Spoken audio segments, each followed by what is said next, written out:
दोस्तों आज मैं आपके लिए लेकर आई हूँ अदरक, हरी मिर्ची और लहसुन का बहुत ही चटपटा और तीखा अचार की रेसिपी। यदि आप इसे सेम स्टेप्स फॉलो करके बनाते हैं तो ये खाने में सभी को बहुत ही ज़्यादा पसंद आएगा। तो आइए बनाना शुरू करते हैं। रेसिपी यदि आपको ये पसंद आती है तो वीडियो को लाइक और शेयर करें। नमस्ते दोस्तों, मेरी भोजनशाला में आपका बहुत बहुत स्वागत है। तो चलिए फटाफट इस रेसिपी को बनाते हैं। तो इस अचार को बनाने के लिए मैंने यहाँ पर 200 ग्राम हरी मिर्ची ली है। हरी मिर्ची को अच्छी तरह से धो करके और 2 घंटे के लिए मैंने पंखे की हवा में सूखने के लिए रख दिया था। अब ये हरी मिर्ची अच्छे से सूख गई है। तो सूखने के बाद ही इसके डंठल को हमें हटाना है। इससे पहले इसके डंठल हमें नहीं हटाना है, वरना इसमें पानी चला जाएगा, फिर अचार खराब हो सकता है। तो यहाँ पर मैंने अब इसके सारे डंठल निकाल दिए हैं। इसी के साथ मैंने यहाँ पर एक बड़ा टुकड़ा अदरक का लिया है, करीब 100 ग्राम का टुकड़ा है ये। तो इसको हम छील करके छोटे टुकड़ों में काट लेते हैं। साथ ही में 100 ग्राम लहसुन की कलियां को भी छील करके रखा है। तो अब हम सबसे पहले मिर्ची को इस तरीके से काट करके और जार में डाल देते हैं। तो यहाँ पर इसे हमें दरदरा सा पीस करके तैयार करना है।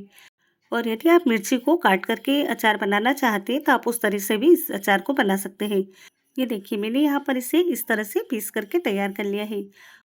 तो अब हम इसे एक बड़े से बर्तन में निकाल देते हैं। देखिए, अदरक, लहसुन और हरी मिर्ची जिस चीज़ की भी क्वांटिटी आपको ज़्यादा रखनी है आप उस तरह से ले सकते हैं। यदि आपको लहसुन ज़्यादा चाहिए तो आप लहसुन ज़्यादा ले सकते हैं, या फिर आपको अदरक ज़्यादा चाहिए तो आप अदरक ज़्यादा ले सकते हैं। तीनों चीज़ों में जिसका भी टेस्ट आपको ज़्यादा पसंद है आप वो चीज़ इसमें ज़्यादा बढ़ा करके डाल सकते हैं। तो यहाँ पर हमने लहसुन को भी पीस करके तैयार कर लिया है। और अब हमारे पास बचा है अदरक। तो अदरक को भी हम इसी तरीके से पीस करके तैयार कर लेते हैं। और ये लीजिए, मैंने यहाँ पर अदरक को भी इसी तरह से पीस करके तैयार कर लिया है। तो इसे भी हम इसी बर्तन में डाल देते हैं। तो हमने यहाँ पर तीनों चीज़ों को पीस करके तैयार कर लिया है। अब हम इसे एक बार अच्छे से मिक्स कर लेते हैं। इसे मिक्स करने के बाद में अब हम इसमें मसाला डालेंगे। तो हम यहाँ पर 1 चम्मच काश्मीरी लाल मिर्ची का पाउडर डाल देते हैं। इसे डालने से अचार का कलर बहुत ही अच्छा आएगा। इसी के साथ मैंने इसमें 1.5 चम्मच सफ़ेद सादा नमक डाला है और आधा चम्मच डाला है काला नमक। साथ ही में हम इसमें 1 तिहाई चम्मच हल्दी का पाउडर डाल देते हैं और 3 से 4 चुटकी हम इसमें हींग डाल देते हैं। सभी को यहाँ पर एक बार बढ़िया से मिक्स कर देते हैं।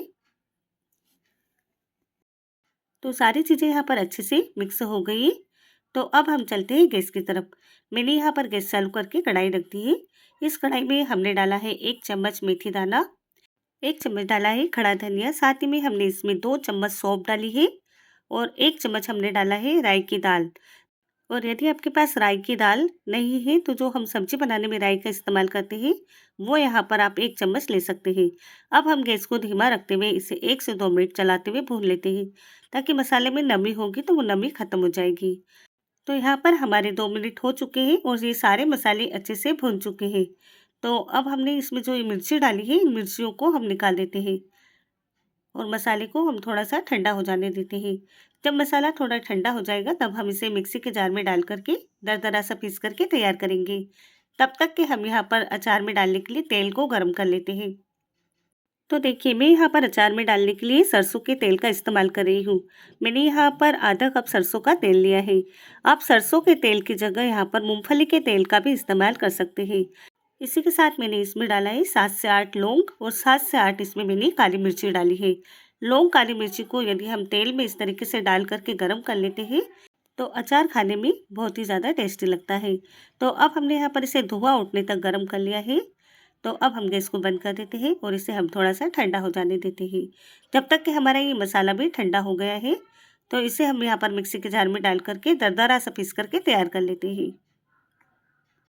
तो यहाँ पर मसाला पीस करके तैयार है, तो इसे हम मिर्ची में डाल देते हैं। और जो हमने यहाँ पर सूखी खड़ी लाल मिर्ची को भी रोस्ट किया था इसे भी हम इस तरीके से तोड़ करके डाल देते हैं।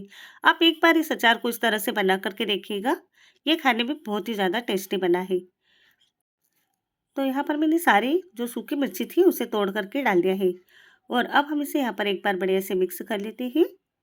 तो यदि दोस्तों आपको मेरी ये रेसिपी पसंद आ रही है तो आप इस वीडियो को लाइक करें, शेयर करें।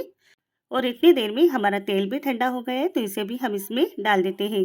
साथ ही में खटास के लिए इसमें डाल देते हैं 2 चम्मच विनेगर। आप विनेगर डालना नहीं चाहते तो आप इसकी जगह नींबू का रस भी डाल सकते हैं। सभी को यहाँ पर बढ़िया से मिक्स कर लेते हैं। और ये लीजिए, मैंने यहाँ पर अच्छे से इसे मिक्स कर लिया है। तो ये अचार हमारा बनकर के तैयार है। इस अचार को धूप में रखने की ज़रूरत नहीं है। तो चलिए फटाफट हम इस अचार को इस कांच के बर्तन में भर देते हैं। तो देखिए जिस भी बर्तन या जिस भी कांच के बर्तन में आप अचार को निकालें, वो बर्तन बिल्कुल सूखा होना चाहिए। और जब भी आप अचार खाने के लिए निकालें तो वो चम्मच पे बिल्कुल सूखा होना चाहिए, तभी आपका अचार काफ़ी समय तक चल सकता है।